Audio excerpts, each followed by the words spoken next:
Aussie, Aussie, Aussie! Oi, oi, oi! Aussie, Aussie, Aussie! Oi, oi, oi! Aussie, Aussie, Aussie! Oi, oi, oi!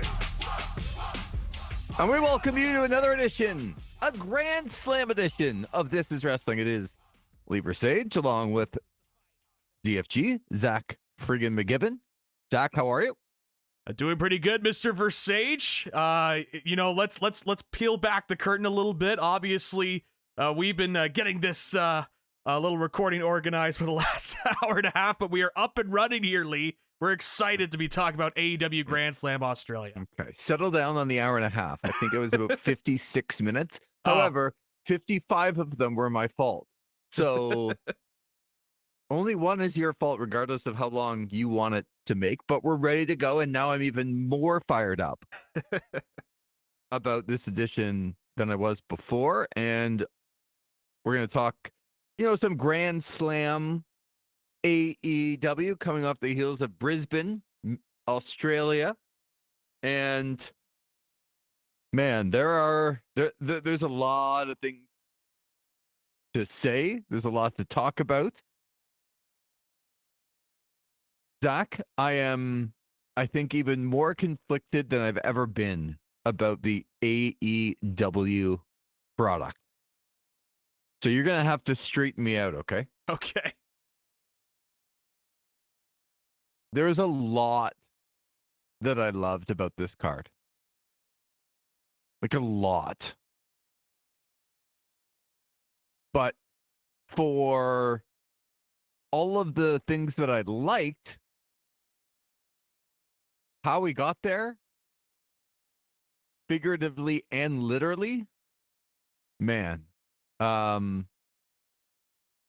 don't know. I'm as conflicted as I've been in a long time. So let's start. I want to start with some of the things that happened before the card because I want to get the negative out of the way. Do you believe in either the rumor or the fact that Tony Khan didn't bring a ring or had something happen to the ring, and at least as the story goes, had to get some of Kyle Fletcher's friends to help him out to get a ring in the first place? Yeah, I heard about that too. I heard about the ring being not shipped in, the usual 20 by 20 ring. I think it ended up being an 18 by 18 foot ring. I've heard it's either Kyle Fletcher's or Bad Luck Fale's, who runs a school nearby in New Zealand. So those were the rings that I had heard were being used. Or some of the options for a ring. So I've heard it, and I think even QT Marshall essentially admitted, yes, this is a smaller ring that was used on the show. And I thought my eyes weren't deceiving me. I was looking and I was thinking to myself, it seems like there's a lot more space on the outside than there usually is for an AEW show. And lo and behold, I think it's come out now that, yeah, they use a smaller ring. It's not... I don't want to say it's the biggest deal, but it's also one of those things where we talk about with this company a lot of times where it's just like quality control stuff. Yep. And I mentioned it with some of the Australia show, having it be this way, and them saying it wasn't going to be a pay-per-view, it was always going to be something like this and all this, right? It's just this quality control stuff. It all builds upon itself, right? And, I don't think it's the biggest deal in the world that the ring is smaller, but we've had so many instances now of just these smaller things that kind of add up, and you're like, man, like, is it really this difficult to kind of get some stuff organized here and get some things, because it eventually plays itself out on TV in some instances. So, if it was just like a one thing, like everything else was, normal, but then you get your standard mishap, which happens. But with this company, it just seems like there's always some sort of small mishap, a couple of small mishaps that just kind of build onto each other. So, and I think to add to your point here, there's, and I'm trying to get some of the details of the ticket mishap, but I do know that when Tony Khan came out before the show, he was booed heavily. Yes. because whatever was going on with the tickets, I don't think it went very smoothly. And again, I'm not going to go into detail of stuff I was trying to verify. I don't know if you could, but there was a ticket issue for this show, correct? Yeah, there were some people that had bought tickets because they were assuming they were going into the stadium show. And I know there have been a couple of those people that had bought tickets that have gone online to say that they were shifted out of their, higher end seats and shifted to other spots in the arena that wouldn't validate the cost of the ticket that they purchased it for. So I know that there was some discussion about that as well. So it's tough, right? Because it's like, going into this, I was also preaching, as mentioned before, just, some of the different logistical issues that they've had with this, and then not revealing a time for this show. And then obviously the ticket stuff where we've had some buyers kind of come in and talk about that. And then the booing as well. I found that funny because I watched the video of him getting booed, and he was booed at first, definitely, and I would assume he was being booed for all the ticket mishaps and whatnot. But then it was announced that AEW was coming back to Australia the next year in 2026, and then the crowd cheered for that. So I don't know what to make of that. I guess they're happy AEW is back, and really they were just kind of booing the ticket mishaps of it. It's so weird because it's like there are positives to come out of this, and there's also just like it just seems like it was a jumbled mess in other parts. I'm conflicted because you got Tony Khan and that's my word, Zach. Okay, I said I was conflicted. Yes. Okay, it's so conflicted. And the reason you're conflicted is because I'm conflicted, because we're all conflicted on this, for lack of a better word, starting to feel like a second-rate company with, we're in a stadium. Oh, no, we're not in a stadium. We got ticket mishaps. We don't know what time the show's on. It's a pay-per-view. No, it's not. It's a Collision. What time is it on? No idea. Just after the All-Star game. 12, 14 hours later after it's taped. Yeah. Like, all of this for one show. Come on. I know. Well, like, the interesting thing about it is, like, at the end of the day, it's hard to fathom this, but this is apparently their third most successful show they've ever done in terms of a gate, which they didn't announce in the arena, which, thank you. I don't need fans cheering for how much money they spent on the show. But it's their third most successful show outside of, obviously, the Wembley shows. And they had over 10,000 people in the building at the end. Crowd was hot for that show. But then everything else that kind of goes in between. So, like, I guess I could say it's a business success.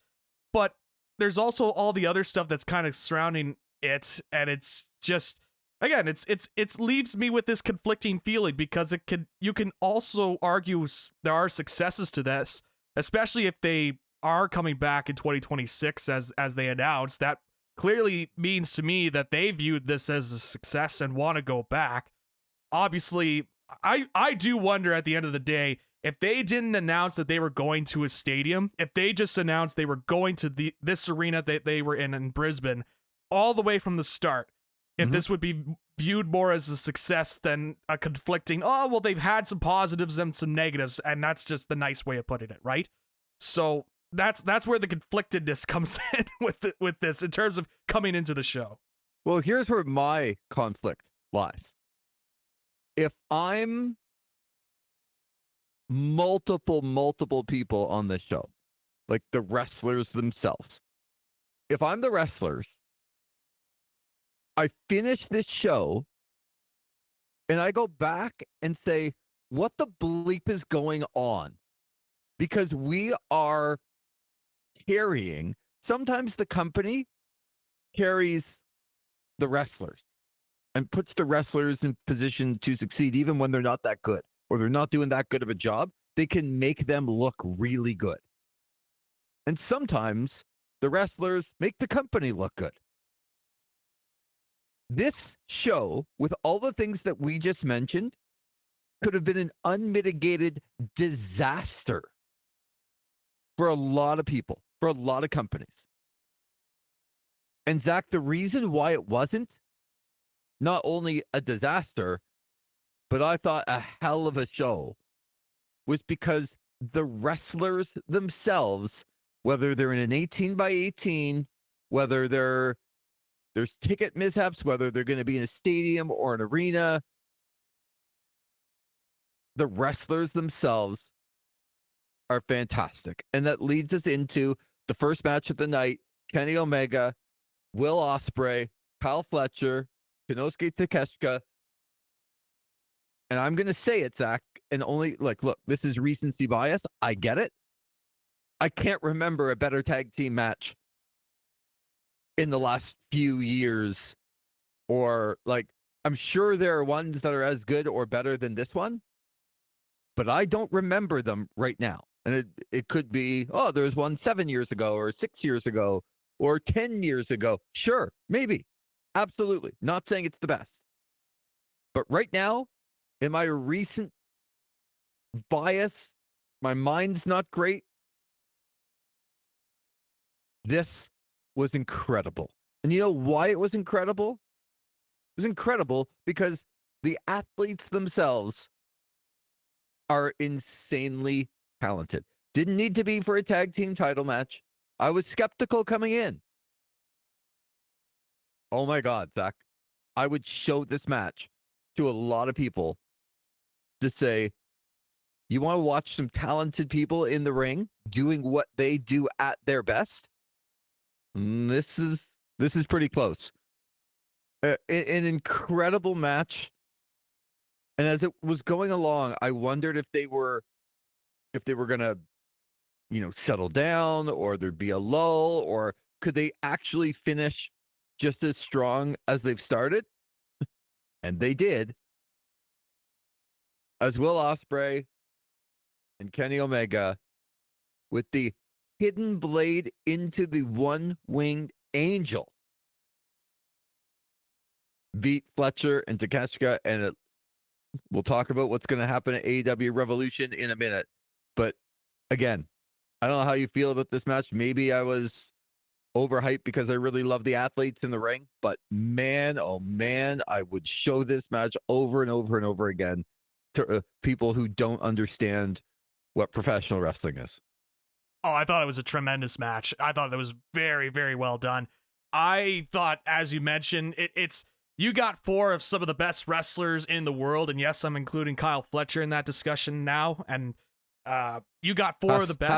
Has to be in the discussion. You have four of the best wrestlers in the world going in there and doing what they do best.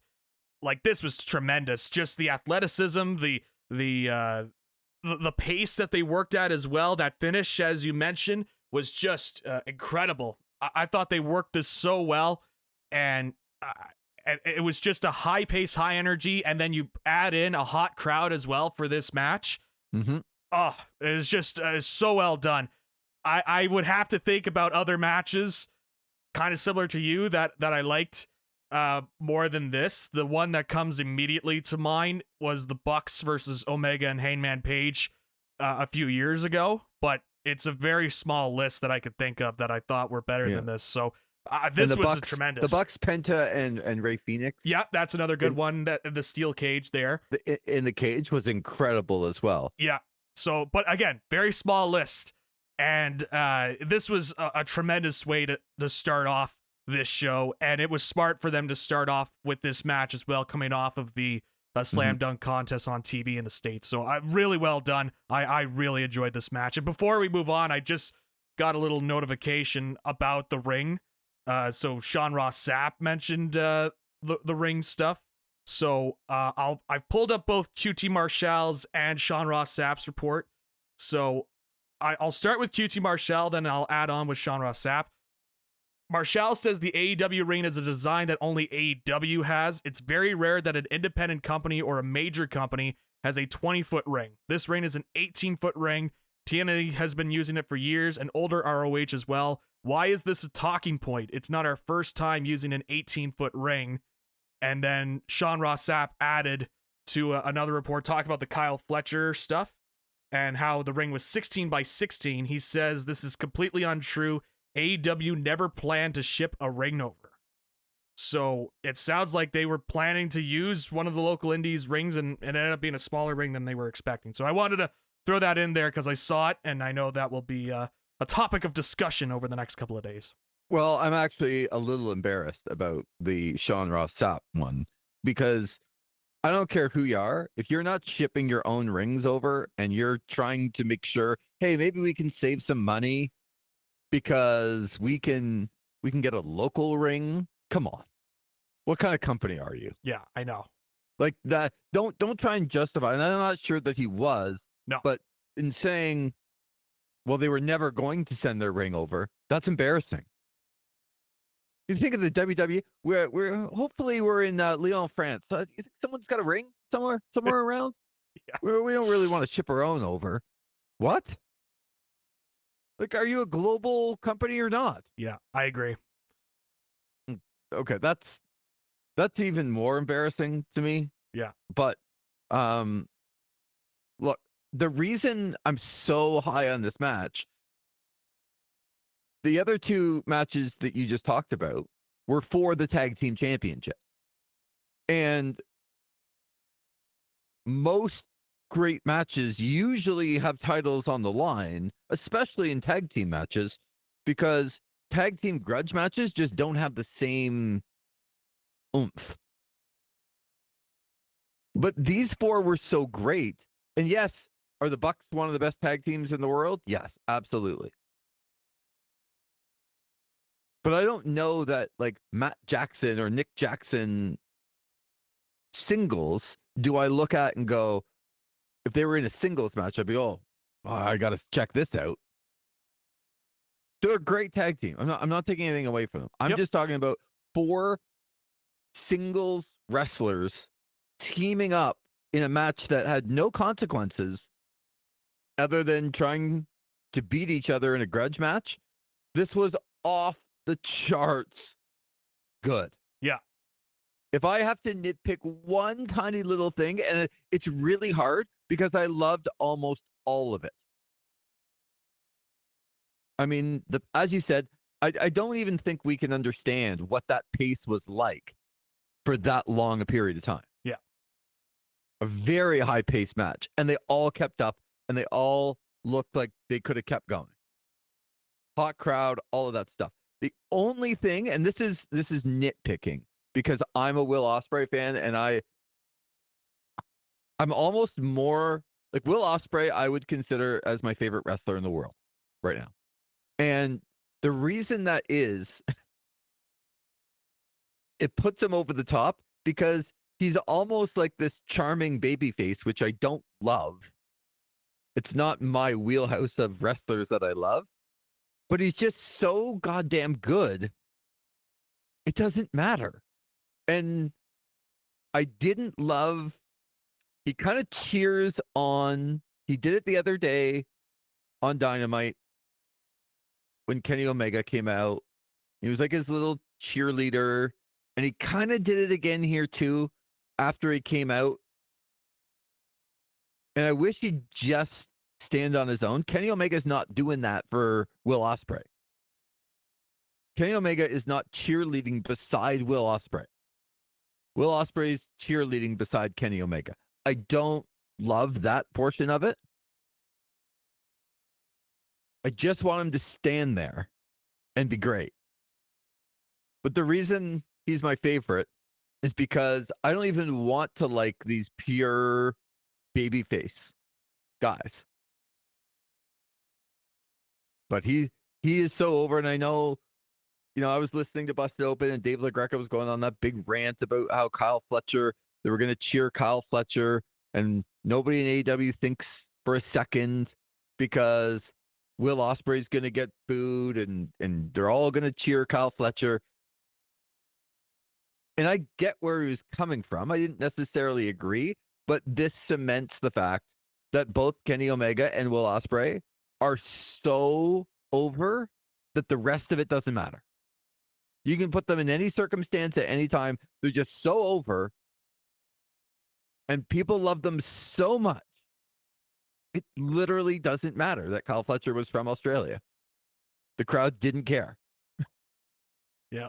They booed him. They booed him once as the match went along. So it's like, there's a little bit of cheers as he came out, but no, they booed him after that. Yeah. And that, like, when you're getting the hometown guy booed because they just love the babyface so much, you're just mega over. Yep. And as I watch this match, and I know that Fletcher and Takeshita are incredible. We'll talk about more what they're going to do at Revolution in a minute. But I'm telling you right now, Zach, this company is not in a great place, in my opinion. The Revolution card actually looks good again, which I'm encouraged by. But the future of this company is Kenny Omega and Will Ospreay. Yes, absolutely. Yeah. Okay. So they better treat them as superstars, give them the Cody Rhodes treatment in WWE, and put them at the very top, because ultimately that's what people want to see. I want to see Will Ospreay and Kenny Omega on top, battling it out, the AEW World Championship. I do.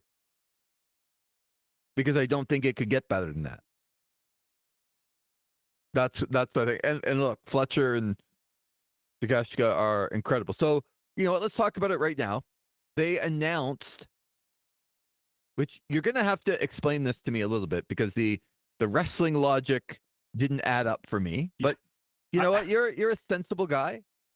Got your head on straight. Yeah. Understand the Markham Royals are going to beat the Trenton Golden Hawks in the playoffs. You get it. Wow. Oh, boy. A big, bold prediction already.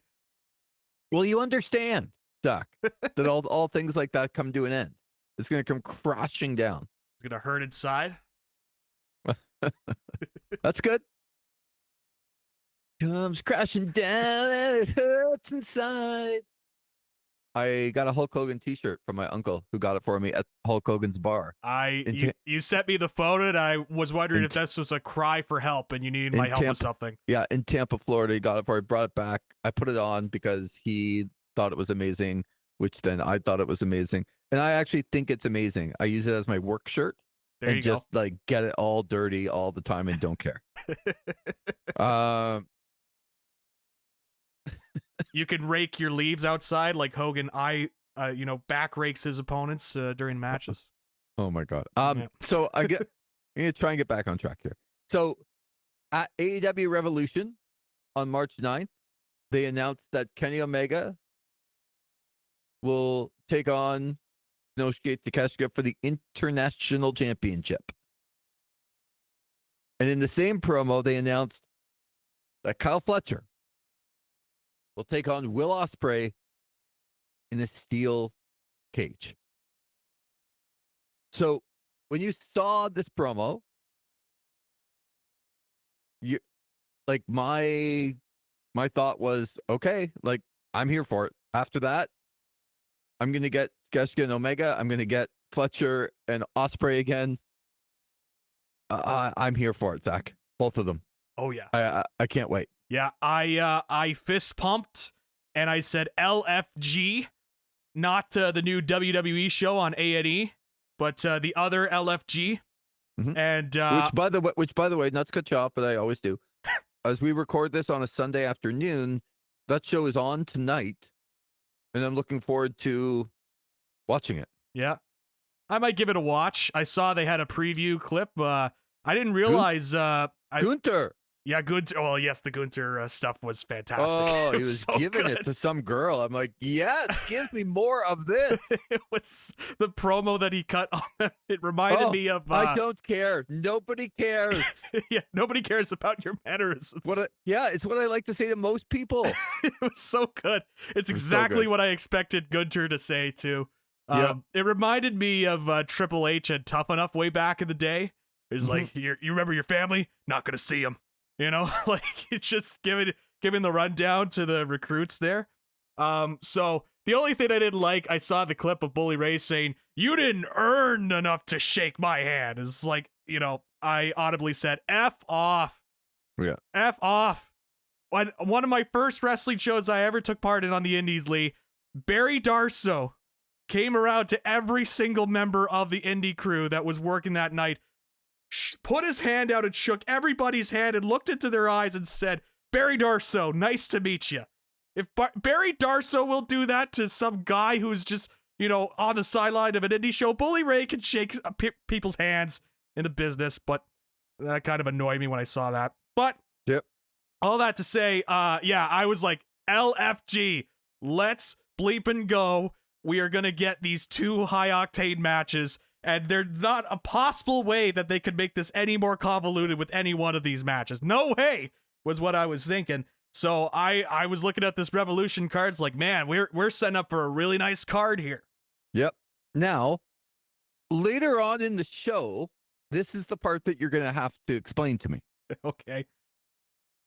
Later on in the show, after announcing that Kenny Omega and Konosuke Takeshita are going to fight for the International Championship at AEW Revolution, which is in 3 weeks, which I'm pumped about, they announced that an international title contender series is taking place on Dynamite over the next few weeks. I'm like, okay.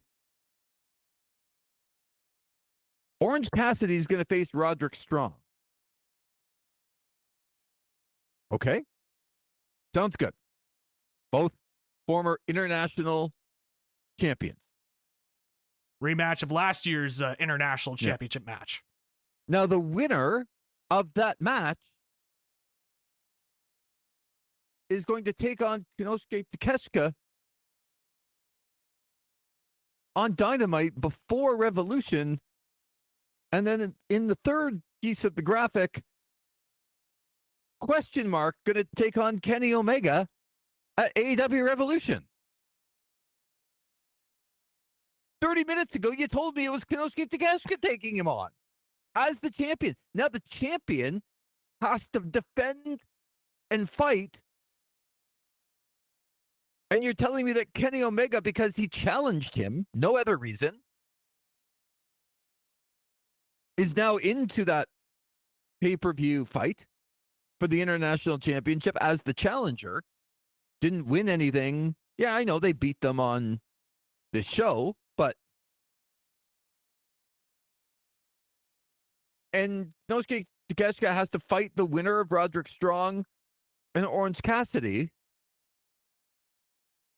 to go on to face Omega at Revolution, even though half an hour before that you just told me he was? Okay, I've laid it out, and I'd like you to explain it to me before I rant. Well, you see here, Lee, I was going to ask you the same question going into this recording of the podcast, because I, too, was baffled by this, why we had to overcomplicate this. We could have just had this Omega promo for later on if you wanted to save it, or we don't have to do any of this. We could just do a build for Kenny Omega and Konosuke Takeshita, which is just fine and dandy enough. But, I say it a lot on the show, and I'm going to say it again. It's just people back there that are writing the shows, that are putting together these shows, trying to validate why their jobs exist, and have to but look, overcomplicate this. And I love that you continue to say this, but it's really not an explanation. I don't know what the explanation is for this, because I'm trying to, as a fan, I'm just trying to figure it out and trying not to be mad about it. Maybe there's something I'm missing. I don't think so, because I'm the smartest person alive, or the best wrestling mind in the business, as you told me a few weeks ago. But against my own free will, but yes. Zach, did you say it or not? I did say it.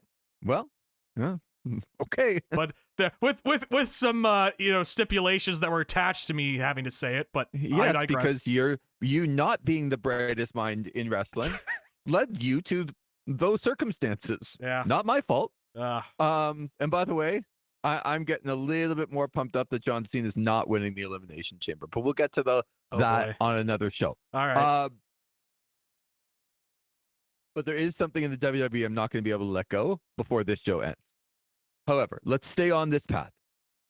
So why couldn't you just have said there's going to be an international championship, like number one contenders series taking place? Maybe add in a couple of more people and say that the winner of that series is the number one contender, and they'll face the winner of the Takeshita Omega match like the following Dynamite or 2 Dynamites after that.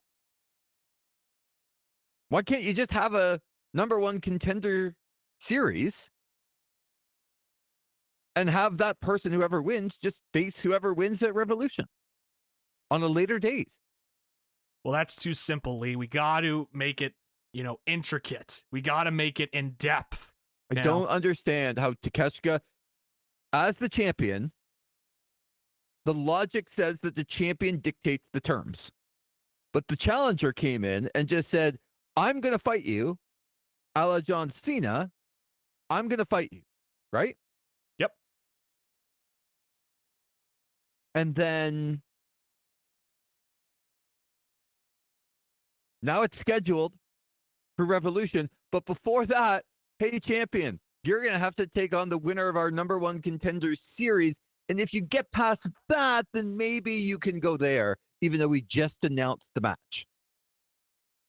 God, I hope Roderick Strong wins. And it's just Kenny Omega against Roderick Strong. Even though they announced the match, that it's Omega versus Takeshita. It just leaves no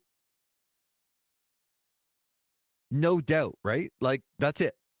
Like, it doesn't matter who wins this number one contender series now, because it is going to be Kinosuke Takeshita against Kenny Omega at Revolution. I don't care what happens, right? You've already announced it. Yeah. You've already teased it to me, the proud paying audience member that's like, oh, I'm in. Give me Takeshita and Omega. Right. You can't take it away now. No. Like, you can't do that to me. I would love a Roderick Strong versus Kenny Omega match, but not at Revolution. Right. It makes no sense. No. Anyway, so I did not understand this whatsoever. And I still, I don't think even the most staunch of AEW fans will be able to explain this to me. But I'm still okay with it because I still want both of those matches. And I'm going to assume, because Will Ospreay is up to 1 and Fletcher and Ospreay are going to fight again in a steel cage. Does it seem to you right now that Kyle Fletcher is going to win that, and then they'll have a 5th match? Yeah, I've got a feeling Fletcher will win that one. I'm not going to lock it in, but I will. Ask me today. Don't ever lock in predictions, Zach. Yeah. No, well, I've said it before. I'll say it again. I'm not the greatest with predictions, but if you were to ask me today, like, the way that this feud is gone, I see it going as a Kyle Fletcher victory, but we'll see how the TV kind of brings over the next few weeks and go from there. But that's my instinct as well, because it then sets up for, if he can say that they're 2-2, how can they not fight again? Yeah. And the more that these two fight, I'm in. Yep. If you just give me something different, like they are, steel cage, give me some circumstances, give me some stipulations, give me a reason, I'm good, because they're incredible. And I'm glad they're going to continue with this. All that said, hell of a start to this card. And then they bring out Mercedes Moné and Harley Cameron. And to be honest with you, I think Harley Cameron did a pretty good job. I think she got over in the loss. It's not that I loved the match, because I didn't. And by the way, the Moneymaker is still the worst finishing maneuver in all of wrestling. Yeah. Again, somebody, like, she couldn't execute it. It looked terrible in the finish. And I just don't understand how one of the very, very best women's wrestlers in the world uses that bad of a finisher. It is so bad. Yeah. But I thought this match, for what it was, to me, it was to try and get Harley Cameron over, who beat Taya Valkyrie on Collision, and she hadn't won any matches, and so she beat somebody good. I thought with the puppet and everything, it's a little cheesy, but she's over. Now, it was Australia. I get that, but I think she's over. And they did a better job of getting her over. I thought this is the best that she has looked. Certainly, Monet carried the match and then hit a bad finisher. So this was an average match to me, but the goal of the match was to get Harley Cameron over, and I think that they did that. So I'm gonna give them slightly more than average on this match. Yeah, I thought this was a pretty good carry job here from Mercedes Moné, because this was very clearly her kind of executing the match. And there were many times during this where I was like, yeah, Harley Cameron's just not ready to be the TBS champion yet. I saw, there were a lot of pundits out there that were trying to make the case like, strike while the iron is hot. You got to do this now. You got to strike while the iron is hot with Harley Cameron. And I think, and I said at the time, I think there's still more you could build with her. You don't have to rush it with her. Mm-hmm. I know everybody's kind of ringing the panic bell because of everything going on with AEW. I'm not as much in a dire straits with this company as I think others are. I think they're just kind of stabilizing right now. So all that to say, I could do without the puppet, Lee. I know that's not your thing. No, I could do without it. It was limited, I will say that. So it didn't bother me as much. It was limited, but I could do without it. But I always tell people she is over. She's definitely over to that crowd, and I think there is something there with Harley Cameron, and I think with her, you just got to be patient with her in terms of letting her grow and continue to develop and get better. And I think a match like this helps with that. So I thought it did its job. I don't think she lost anything by taking the loss either. I think it's going to help her in the end. And again, there were pundits out there that were, some of it I think was coded in, this is how WWE does it, because Harley Cameron is more of the character and charisma sort of personality as opposed to a pure in-ring wrestler. So I felt there were some pundits that were like, oh, they have to do this because this is the way to do it. This is the WWE way to do it. And I think they were just kind of rushing into it. I think there's still time you could do with Harley Cameron in terms of getting her to that next level, but Mercedes Moné retaining the belt. And shout out to Momo Watanabe, who got a chance to fly to Australia just to sit in the crowd and take a belt shot as Mercedes Moné was walking off the crowd. So good for her for getting that expenses paid trip and that payday. Yeah, look, we can call it the WWE way, and now that there's an alliance, but who's the TNA champion? The TNA women, I couldn't tell you. I know the TNA heavyweight champion, Joe Hendry, obviously. But... Yeah, and Joe Hendry, to me, is not a very good wrestler. No. But he's over. And I'm not saying even Harley Cameron's in that category. I'm just saying she's got the puppet, she can sing, she's a bit of a metalhead. She's not your typical, like, I think when you see her, and they've referenced it, Mercedes, like, oh, there's not a lot that's real about you, and talking about enhancements, and like, I think if you look at her, she's a pretty girl that's had some work done. But when you start to look a little bit further, you're like, she's not like the rest. Yep. Like she's got her own personality. She can sing. She can do the ventriloquist thing with the puppets. She's got a lot of personality. And I totally agree with you. That's a slow boil to just get her, if she's over, put her in the ring with Mercedes Moné. Have her understand what it's like. Yep. Get her better. And this, no, there's no way Mercedes Moné is losing to her. I think they should get the TBS belt off of Mercedes Moné to go after the Women's World Championship, and maybe we'll talk about that because obviously there's a big match here at the end, but I don't like the 4 belts thing because I think a couple of them, you don't really know what they are and they look kind of cheesy. And it's like, you can have 4 belts, but none of them are even the main belt.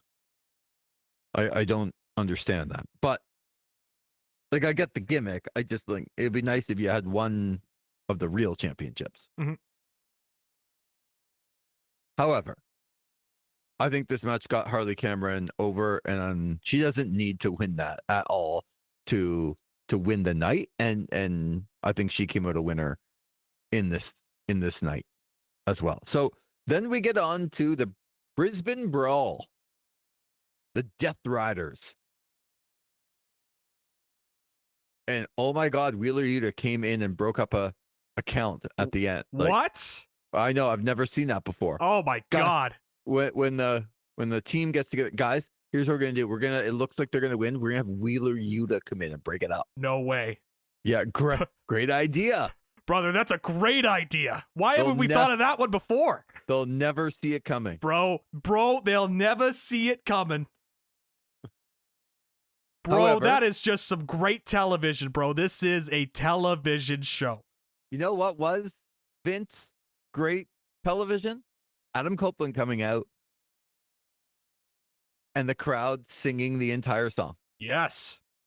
I don't care who you are. If you're an artist that plays and you stop playing and the crowd sings the rest of your song, or when Chris Jericho came out, the stipulation that he wasn't allowed to have his Judas entrance music and the crowd sung the entire song word for word, or you're just so big internationally and globally that it's your song, and formerly Edge, now Adam Copeland, brings his song out and the crowd sings it word for word. And that's why, Zach, we had him at the very top, number 2 in our all-time entrance themes, because of this. It gave me chills. It absolutely, and you could see the emotion on Adam Copeland's face. It was, I almost wish Jay White had come out first at that point, because it was, and he got a good cheer, obviously being from New Zealand, but man, this was incredible. Just the crowd doing that, and it was one of those moments. I'm like, yeah, it's cool to be a wrestling fan. I love this moment. Yeah, it was really cool. It's who knew that I didn't realize Metalingus's lyrics were so well known for the audience. I could hear what they were saying and singing, and they sung it all the way through. It was very well done. A shout out to the Brisbane crowd for getting that done. Yeah. And then it gets into the match. Some violence, some big spots in this match, and the Death Riders and Jon Moxley eventually chokes out Adam Copeland with Jay White being restrained, and the Death Riders get away with the victory. What'd you think of this match? I wasn't as enthralled with this match that I think others were. This felt like your standard brawl that you would see on a lot of the shows nowadays, where it's like, oh, we got to have a match on the card where they have a brawl to the outside and they go up into the crowd and they have these fights. And so it really didn't capture me. I feel like I've seen this kind of match quite a few times now. And I will say one thing. Maybe I'm in the minority here, but all of a sudden Jon Moxley has stopped bleeding in his matches. And of all the gimmicks to do the bleeding thing, you would think it would be this one with the angles that they've done. I do not recall, and you can correct me if I'm wrong, but I do not recall any moment in this match where they were bleeding like from the head or like purposely blading, other than the barbed wire to the back or something like that. But that was what Moxley took. Like, I felt like it should have been like more violent, you know? Like, but this just goes back to how the Death Riders have been booked these last couple of months, and you know, I'm not going to really litigate that. So the match itself, it really didn't, it was fine. I thought it was your standard brawl that you would usually see. Again, didn't capture me. I was surprised about the finish of Moxley just straight up tapping out Copeland, and I'm like, okay, well, I guess we're going to go see this match in a few weeks now, one-on-one. But the way that it's going, Lee, and I'm sure this was also something that you were thinking too. You're going to read my mind right now, aren't you, Yeah, Zach? I think I'm going to read your line. About this. No, we've not talked about it, but I'm starting to get excited, Zach. Yeah, I think. Why, Zach? Why am I excited right now? Because I think it's setting up a Christian Cage cash-in at Revolution. You got it. And that's exactly where I was going to go. I hope that Christian stays out of it. We don't hear his name involved in this. He's feuding the patriarchy with Samoa Joe and Hook and Shibata. And I'm like, oh my God. Oh my God. Adam Copeland's going to win the title and Yeah. Christian's going to win the title at Revolution. And it's going to be incredible. Oh, no. I'm so, I need this to play out. I need it to play out. I need Adam Copeland to hoist that belt up like he's done it. He's done it. And then it's all over in seconds. Yeah. I just, oh, Zach, when Moxley choked him out and that was the end, I'm like, oh my God, Copeland's going to win and Christian's going to cash in like 2 weeks. Like, it just feels like it. Yeah. And at that point, with Christian holding the belt, you can do anything. Like with this Death Riders thing, and I heard Copeland cut the promo on Collision, I think last week.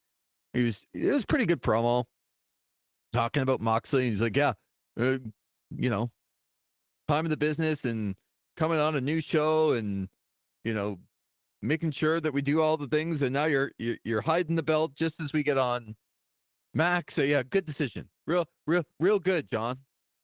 And I'm like, yeah, that actually makes sense. Yeah. We haven't seen the belt in a long time when they're doing all this branding and like, but when you get that belt on Christian, it doesn't matter how long he holds it. He can hold it a month or 2 or 3, but then you can put that belt on anybody. Because Moxley seems like you need to protect him a little bit. You don't need to protect Christian. No. You don't need to protect Copeland. And then you can go in any direction that you want to go. And I'd love for Christian to get the belt and kind of hold off for a little while and get a couple of victories over, you know, somehow pulling one out over, I don't know, Hangman or Swerve or maybe even Ospreay before he lets it go. But it's a kind of a transitional thing. I think at this point, I don't understand the Moxley, the briefcase, but then Copeland and Jay White stole it, and it's still not big enough to even hold that belt. And like, I don't get it. Yeah. I don't know if I'm as enthralled with a Adam Copeland Christian Cage feud in 2025, especially with the title involved. But yeah, but then you'd have to say like, oh crap, Lee told me about that months ago that AEW needed to get a little bit more brand recognition and needed to put some stars in the spotlight because of how well they're known to get back up on the horse and have the rest of their product being seen. And then when Adam Copeland came down to the ring and the crowd sang his entire song word for word until the very end, you're like, oh, maybe Lee is making some sense a couple of months ago when he said this. And now as it's sunk in, Zach, you're going to probably have to go back a few months ago to say this is going to end up with Edge and Christian at the top to get some more brand recognition for them.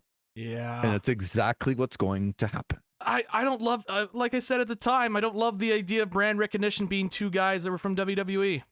I just don't like that. But did you not love this moment when Adam Copeland came out in Australia? Oh, I love the entrance. Yeah. But, they're not doing that for most other people. Yeah, they're doing it because he's well known. And then the bell rang in the match, and I was like, it wasn't bad. It was a bad match, but no, it's just this is where I'm going to defend them a little bit. Okay. I totally understand a match like this.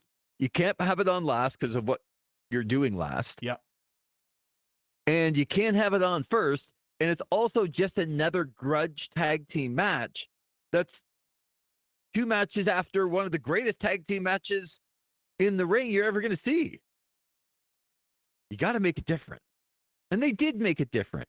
I know you've seen it before, and I know that it's kind of run of the mill. It was run of the mill. I'm not saying that this was unbelievable. Right. I'm just saying it was counter to what happened 30 minutes before that, and they had to do something different. After Ospreay and Omega and Takeshita and Fletcher. They had to. Yeah. And they did. Yeah. And I'm going to give them some credit for that. They didn't try to do something out of their element, and they did it. And the Death Riders were able to take some heavy spots and pull out the victory in the end with Moxley choking out Adam Copeland. And it sets up the story for a couple of weeks for Copeland to win, or at least people to think that Copeland's going to win. And I don't know that Copeland's going to win. Maybe Moxley retains. Maybe we don't, Christian comes out and screws it all up and Moxley ends up beating him because of Christian. I don't know, Yeah. but that's good. I don't necessarily want to know. My instinct was as soon as I saw him choke him out, that Christian's going to be our champion in 2 weeks, and I'm all for it. Yeah. But I don't know that's going to happen.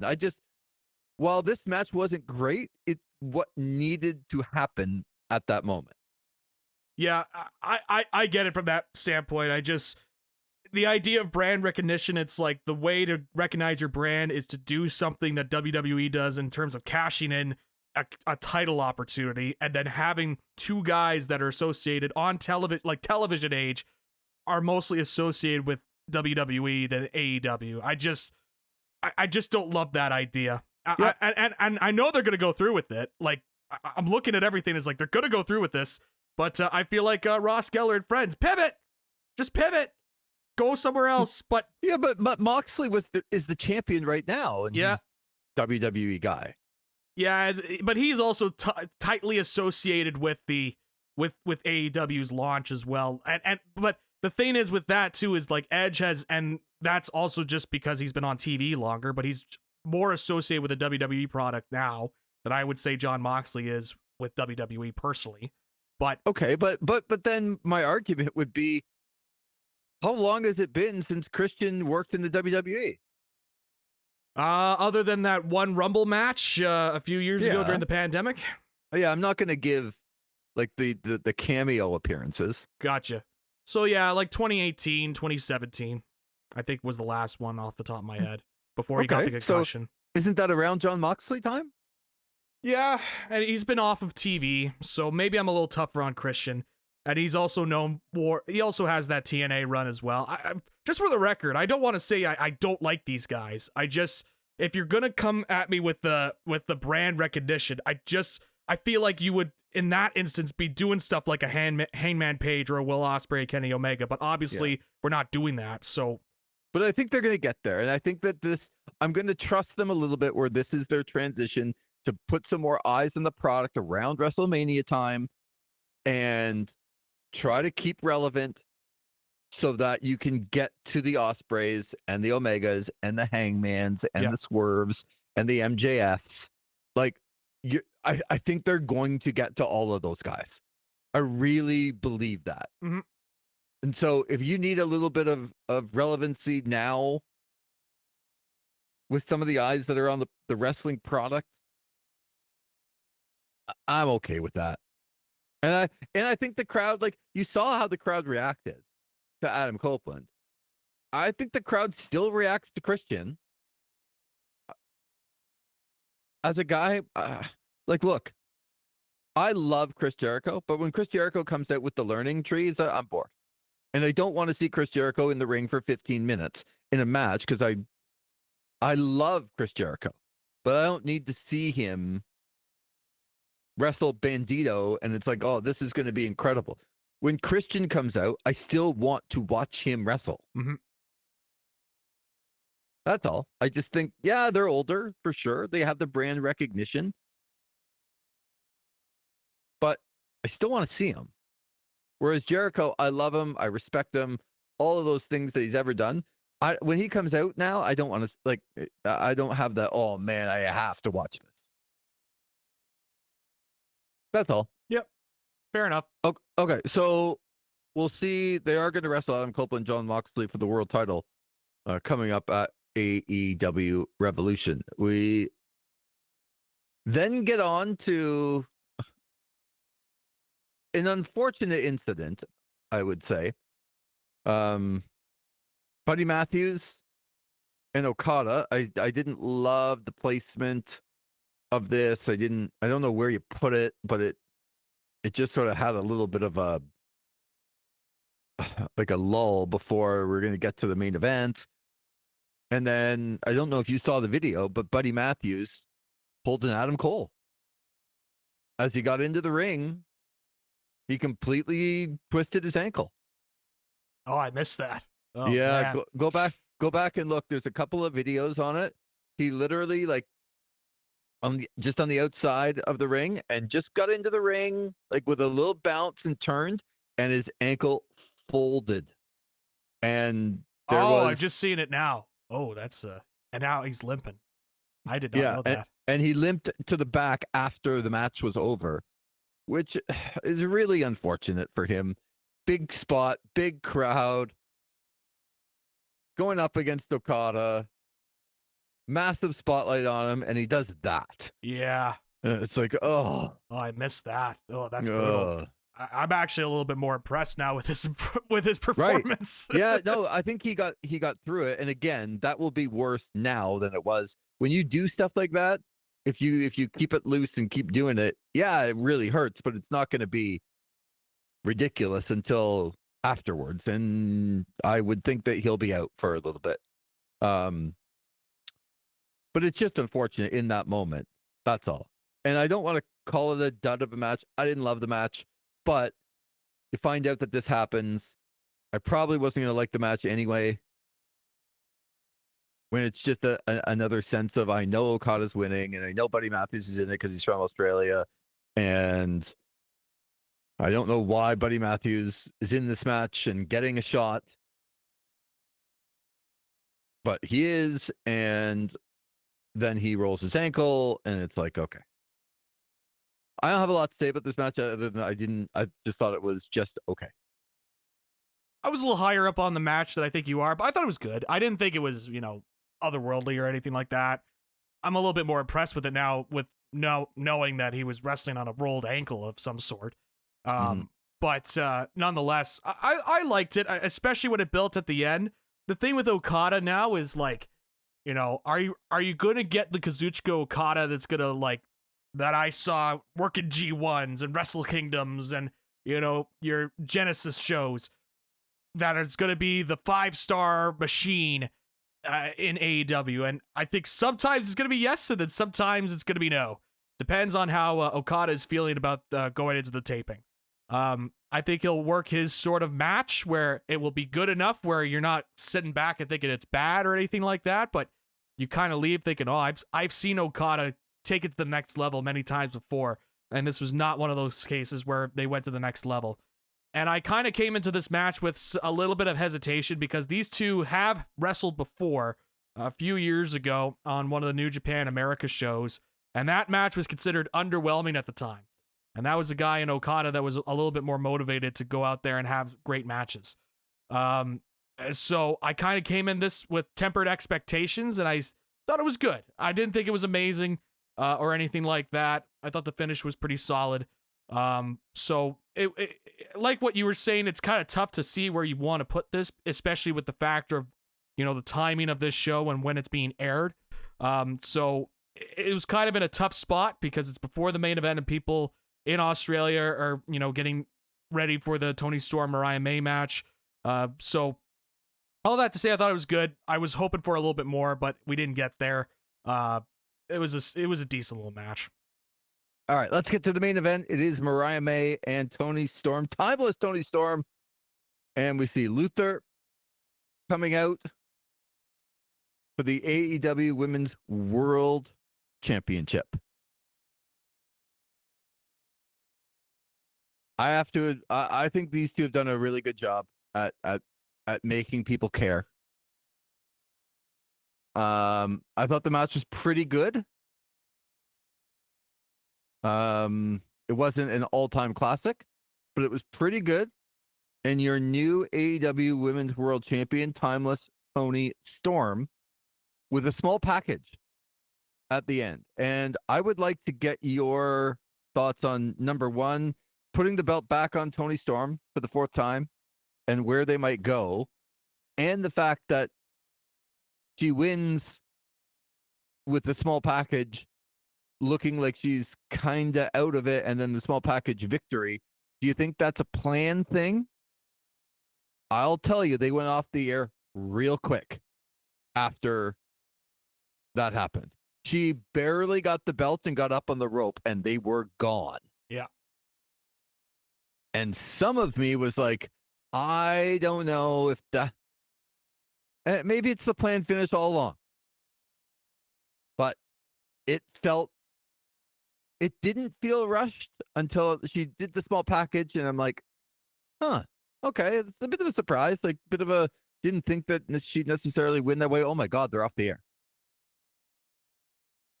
And then you wonder back, is that what they planned, or did Aubrey Edwards, the referee, say, you got 30 seconds? Like, figure it out. So I don't know. And maybe you don't have to know as a viewer. It just felt a little rushed at the end, I guess, for me, whether it was planned or not. So just your thoughts on the match, the ending, and where they might go. Yeah, I thought the match was, like you, pretty good. I actually thought this was better than their match at All In last year. So I liked it a little bit more. And I think people were higher on that All In match than I was. So I enjoyed this more, and I think it just, crowd was into it and all that. And it was not as gimmicky as I thought it was going to be. It was a lot less BS, and that more fits my sensibilities as a pro wrestling fan. Mm-hmm. So that probably is why I liked it more. Other than Luther coming out, I was kind of groaning, but all that to say, no, I thought it was a pretty good match, pretty good main event. I'm not as, gung-ho about the cradle pin there, the small package pin, because that's something that, like, when WWE uses the small package pin, they use it as like, oh, it's a cowardly way out to pin the guy like that. It's a cheap way to win. When in the past, like, I think of some of the greatest wrestling matches of all time. Like, I think of Bret Hart and Davey Boy Smith. Like, that finish, while it wasn't like a small package, it was, a reversal into a different pin, and you got the big pop at the end. And that might have been what they were kind of going for there with Australia, like the shot victory. Ricky Steamboat, yeah, Randy Savage. Yeah, another one as well. So I'm not as like, oh, I can't believe they did a small package. Maybe if they weren't as finisher heavy going into the final stretch, maybe it wouldn't be as prominent for some. Because she delivered her move like 3 times or something like that, and then had to do the small package at the end. But so I liked it. I came away from it thinking this is not over. I think we're gonna get more of this in the immediate future. Maybe not, but I do think they kind of left it open for them to return to this, because these two in one-on-one, it's tied at 1. And so I think there is going to be some sort of rubber match down the line.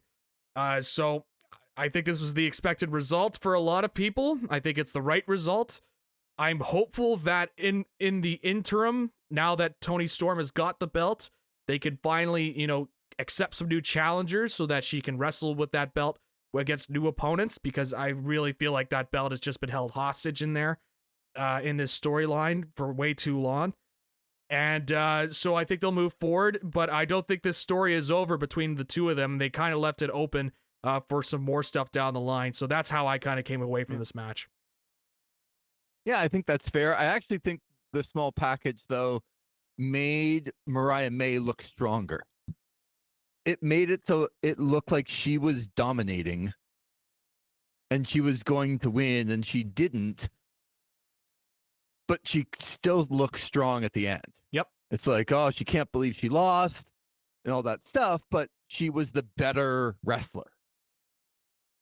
And Toni Storm pulled one out on her. I don't think it made her look weak. And I agree with you, where they've done a lot of stuff, I think, to try and make this into main event stuff, that some of it's like, oh, okay, there's a lot of non-wrestling stuff going on here. But they got in the ring, and there wasn't a lot of gimmicky stuff, and I thought it was pretty good that way. And I'd like to see more of that. But I think, ultimately, what I'd like to see is I'd like to see somebody take the TBS belt off of Mercedes Moné and get Mercedes Moné and Toni Storm in the ring. Like, please. Yes. It's the same thing I say all the time with Will Ospreay. And now Kenny Omega. Like, could you please put them in the the championship hunt here. Same thing with Mercedes Moné. Enough for the TBS belt. Enough of 4 belts, Moné, when most of them are like, she's got the second belt in Japan and the second belt in AEW, and it's like, come on. How about you just put yourself in contention for the first belt?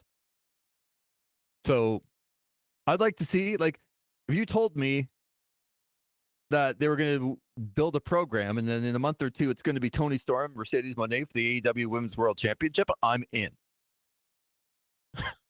So, and you don't have to do a big storyline. I'm in. I hope they are able to give it to us. So I was pretty down going into this card, Zach, on what I thought this was going to be. And then with all of the things from the tickets to the ring to just, I thought a lot of Australian ties, and I just didn't think that this was going to be very good. And I thought the wrestlers themselves were fantastic. I thought this was a really good card to show people about what AEW is. But I do think the wrestlers should be marching back there at this point to say, Tony Khan, get your crap together now. We just saved your ass from all of the things that were going wrong behind the scenes. This show was a success because of us. And it was. And I hope that they're able to do that. I really, really do, Zach. Because we have this problem all the time, right? It's like the stuff doesn't make sense. It doesn't make sense. Oh, but then they get out there, and because the wrestlers are fantastic performers, we forget about all the other stuff, especially pay-per-views. But this card, I didn't have a lot of faith that this card was going to be good. And it was great. I would give this card from top to bottom, just with the emotion and some of the things that they did. Not all of the matches were fantastic, but the first match was blow my socks off good, and the rest told the story of what they needed to do. Yeah, there's holes and nitpick things for sure, but I thought this was really good because of the wrestlers, and I'm looking forward to that AEW Revolution card going. I might get a lot of good things coming out of that card because of the wrestlers. Please don't screw it up with the management and things behind it. Yeah. Like in International Championship Series #1 contender after you announce the match. What? Like, oh, just get out of your own way. But Yeah. I really liked this card. So I'm pretty fired up about it. It's got me back, especially with the 2 singles matches with Ospreay and Fletcher and Takeshita and Omega. One of them in a steel cage, one of them for the International Championship. Now you get Adam Copeland and Jon Moxley, which I wasn't fired up about, but with the possibility of Christian coming in, to me, that adds a layer of intrigue for me that now I'm more intrigued because of that layer. And we're going to get some more good things coming up. So I'm kind of excited about it. So it's got me back on track, but I'm trying to ignore all the snafus behind the scenes. Yeah, the snafus behind the scenes was definitely something that was kind of looming over for me. I was going into this with more of a positive outlook because of the matches that were on the card, and you know, especially that tag match. I was really looking forward to that match being on the show. And certainly some of the logistics and the way that it was put together coming in, I was kind of a little hesitant too. But at the end of the day, this is a very good roster that they have in AEW, and they've got some very good wrestlers. And they continuously, it always seems like whenever it's a pay-per-view or some sort of significant show, there is at least this feeling of, all right, I watched a good show. I'm interested to see where it goes. Now it's just going back to that weekly television that they do each week and try to find some sort of consistency. But all that to say, I enjoyed this show. Like you, I thought the tag match was the best show. The other matches ranged from like pretty good, fine to pretty good. And so I think we came away with a pretty good show as well. The crowd was very hot for this, you know, for all the talk about the ticket mishaps and all this, and then the moving from the stadium to the arena, and everything in between. This crowd came in hot. They were excited for all the angles, and it's at least enough of a success going into from this show for AEW that they're considering that they are going back. So I think that does mean something. It's just the thing with AEW has always been, it's these smaller things that sometimes I think gets blown up into a bigger thing than what it really is, but they all add up at the end and to these little annoyances that make you just go, man, like, you're at the end of the day, you're a company, you're going internationally, you go to Australia, you gotta like be a little bit more of that international company that we're hoping for.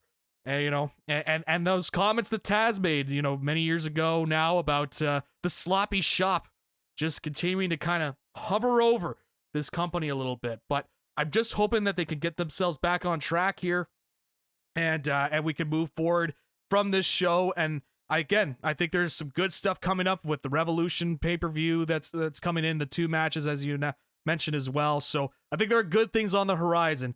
I'm not as much of a Debbie Downer about AEW right now as I think others are, but I'm certainly kind of going into these shows, cautiously optimistic with the way that it's going.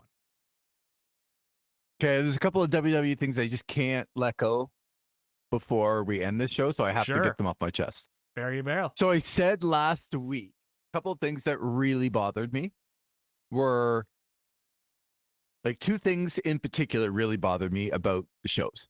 And I will remind people about what those were. And those were Live Valkyrie just being in a match with Bayley and losing, like, just clean as the Intercontinental Champion, right? Yep. And the one that bothered me the most was the Creed brothers having a World Tag Team title opportunity and getting disqualified because they hit their opponents with the belts in the biggest shot of their lives.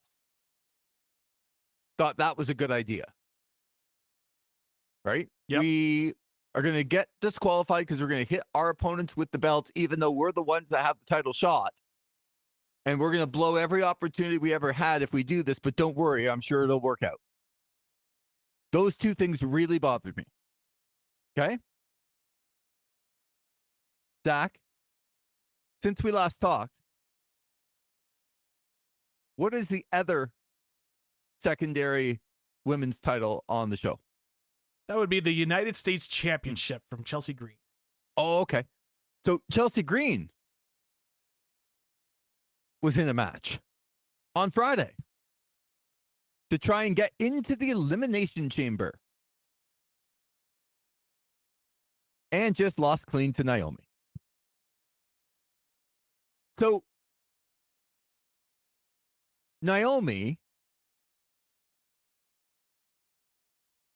having really nothing to gain other than to get into the Elimination Chamber that she's not going to win, is okay to just step over and pin the United States champion. Bayley, looking for a shot at the NXT championship, just gets a clean victory over the Intercontinental champion, Lyra Valkyrie. Yep. Lyra Valkyria, I should say. Okay, Valkyria. Sorry. Yeah, that's my fault. But you understand, like, the Intercontinental champion and the United States champion just losing clean to people for no reason whatsoever. We need to get Naomi into the Elimination Chamber. Yeah, we'll have her beat Chelsea Green. Why? So that bothered me. Like, not really, but just both titles, the U.S. title and the Intercontinental title, just the women beaten clean by people who are not champions themselves and not going to be. But Zach, on SmackDown, Zach, tell me who is in the women's world title fight on SmackDown. You tell me. I will. Because Nia Jax somehow had a shot at Tiffany Stratton's championship on SmackDown. And do you know how that match ended, Zach? That match ended in a DQ, Mr. Versage. Oh, okay. Because Candice LeRae escorting Nia Jax hit Tiffany Stratton, causing her friend Nia Jax, causing her opportunity to win the world title and have it vanish, gone. Nia Jax gets up. What just happened? Oh, my friend got me disqualified in the biggest match ever. I'm going to be happy about it. Oh, I'm going to hold. Candice has Tiffany in the corner and I can squash her. Oh, I'm going to go squash her. That's amazing. And then they hurt Tiffany Stratton and leave her laying, and they walk away from the ring ecstatic before Charlotte Flair comes down and ends up picking Tiffany Stratton at WrestleMania. But that's besides the point. There is a shot of Nia Jax and Candice LeRae as Charlotte Flair is coming out, smiling, arm in arm, like they have done something. Doc, what is happening in the the logical world of professional wrestling? It's so logical most of the time. But twice on Monday Night Raw and on Friday Night SmackDown, challengers for a championship got themselves disqualified and were happy about it. Well, Lee, did you hear who the new co-lead writer of SmackDown is? Oh, tell me. Oh, you didn't know? Da-da-da-da. Your ass better call somebody, Lee, because the Road Dogg Jesse James is back booking. Get excited, Lee. The man who said, wins and losses do not matter in the past. Nope. So that man is now in a lead role. Partial lead role, I should say, but a lead role nonetheless, looking over the SmackDown brand on USA Network in the US, of course. So Nia Jax, former champion, gets her title shot right before, could go into WrestleMania as the champion against the girl who stole it from her Money in the Bank, cashed it in, pretended to be her friend. A girl who pretended to be her friend for a long time and then stabbed her in the back and won the championship. Now this person, Nia Jax, has a new friend in Candice LeRae. And Candice LeRae costs her a chance at winning the championship to go into WrestleMania. And now Jax is thrilled. Yeah. I just want to know what sort of charm Nia Jax has been able to put on these people to have them befriend her. Well, probably because you can cost me a chance at the world title and I'll still be friends with you. Yeah, I mean, I guess that's what it is. It's the charm that Nia Jax has. But Doc. Yeah.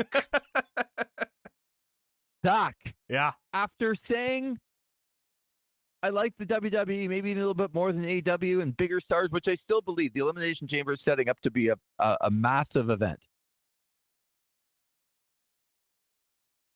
But since then, the Creed brothers, World Tag Team title shot. We're going to hit our opponents at the belts, get ourselves disqualified. It'll be awesome. Intercontinental Women's Champion, just losing clean to a veteran who isn't going to go on to do anything, and then Bayley got beat at NXT.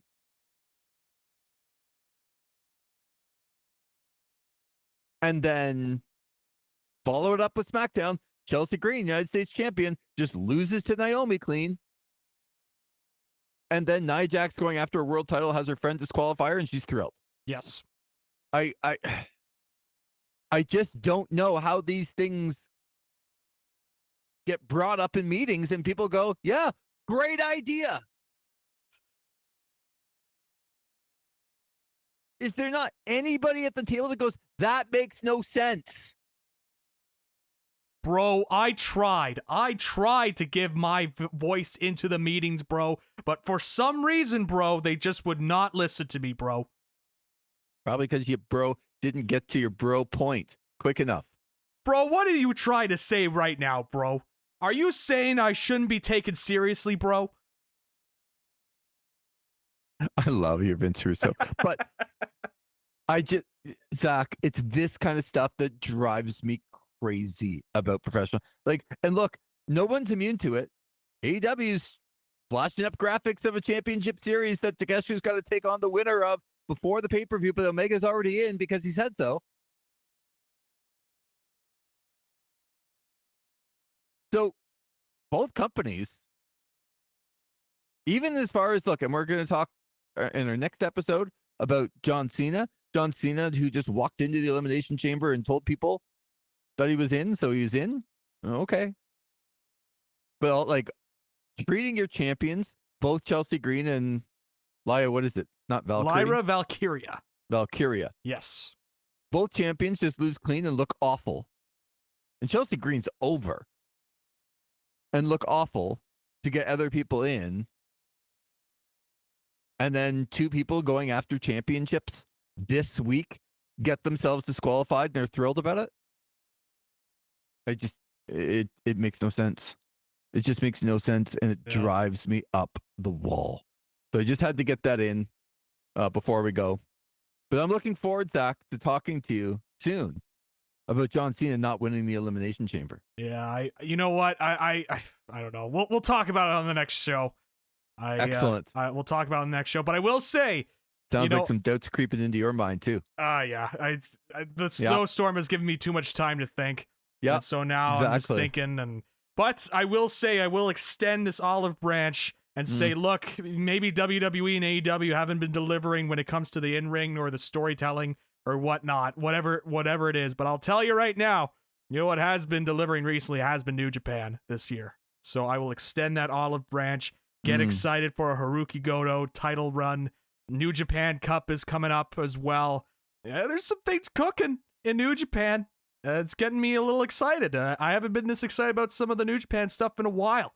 So I'm keeping my eye on it. It's been giving me some sort of sense of sanity in the land of American pro wrestling. So. It's your new go-to.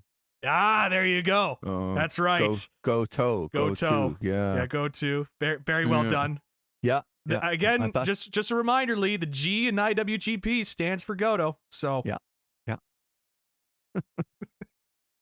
Oh, what does the G in ZFG stand for? It's a great question. I think right now it is also Goto because I am enjoying this title run. I figured as much. You got me through a lot at the beginning to get this show to air. So I will thank you very, very much for that. And it's been a nice recap of AEW Grand Slam. And look forward to talking to you during the week past some of the snow. We are just in the middle of another crazy one. And I think we're going to have somewhere about 65 centimeters by the time, not from this one and the last one. We got 32 on Thursday, and we're in the midst of about that or more today on a Sunday. And I don't know where the snow is going to go. I'm trying to put it somewhere, but keeps piling up. But when the hills being taller than me doesn't take a lot, but I mean, I'm short, but I'm not that short.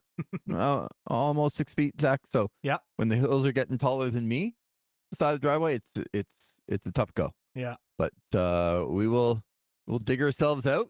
I hope everybody enjoy Family Day coming up, and if you're listening to this today or tomorrow or the next day, enjoy Family Day weekend. And it's always good to catch up with you, my friend. Yeah, always as well. It's good to catch up on everything going on in wrestling, and gonna continue to dig ourselves out of the snow that's been hitting the area. Definitely worse than the first quote unquote snowmageddon that came in a couple of days ago. So yeah, exactly. But we do have Elimination Chamber to look forward to in Toronto coming up on March the 1st, and then on March 9th, AEW Revolution. So some big shows coming up before WrestleMania. I'm excited about them. Yeah, it should be interesting where it goes. I usually don't get that excited for the shows before WrestleMania because sometimes it's like, okay, you're just loading me up until WrestleMania. But I'm interested, and there's some intrigue in both companies. So look forward to talking to you about that and more. For Zach McGibbon, I'm Lee Versage. Thanks for listening to another edition of This is Wrestling.